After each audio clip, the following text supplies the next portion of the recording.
Jawhar urban cooperative बँकेच्या vice चेअरमनपदी मुदतसर Patel.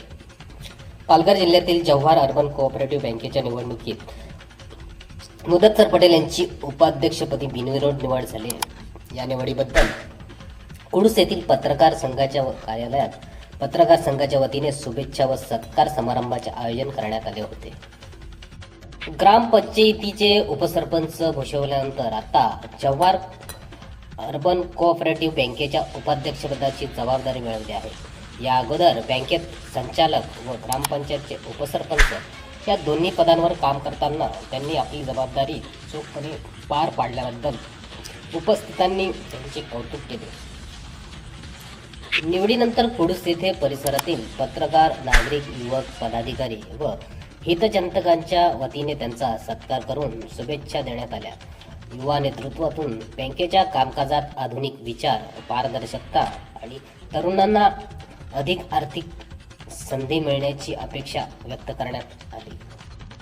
युवा नेतृत्व, नवी ऊर्जा, नवा विश्वास आणि सर्वांच्या विकासाची नवी आशा असा संदेश यावेळी देण्यात आला.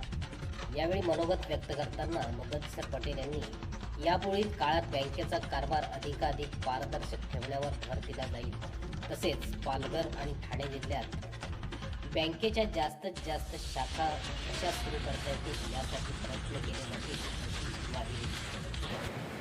सर्वात आधी मी बँकेचे ज्यांनी निवडणूक लढवली ते सर्व निलेजी सांबरे आप्पा त्यांचा मी धन्यवाद करेन की मला त्याच्यामध्ये संचालक पदासाठी ते निवडणुकीमध्ये भाग घेण्यासाठी आमंत्रित केलं आणि त्याच्यानंतर याच टर्ममध्ये मला उपाध्यक्षाची संधी दिली. म्हणून सर्वात आधी त्यांचा मी आभारी आहे.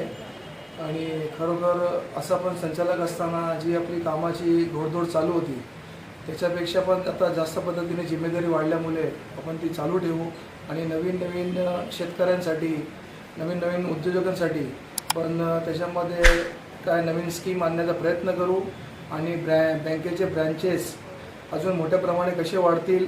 जसे की आम्ही आंबाडला प्रस्ताव टाकला आहे, पडग्याला टाकला आहे, मुरबाडला टाकला आहे, शहापूरला टाकला आहे, पालघरला टाकला आहे आम्ही. त्याच्यानंतर कासेला नवीन ब्रँच झाली, बोईसरला टाकला आहे. असे एकूण 10 ब्रँचचे आम्ही प्रस्ताव टाकला आहे. त्याच्यामध्ये एक प्रस्ताव आमचा मान्य झाला कासेचा, त्याचा उद्घाटन पण झाला मागच्या महिन्यामध्ये आणि एकच महिन्यामध्ये जवळजवळ 27 लाख रुपयाची ठेवी आल्या. म्हणजे फार चांगला त्याला आम्हाला स्कोप भेटतो आहे.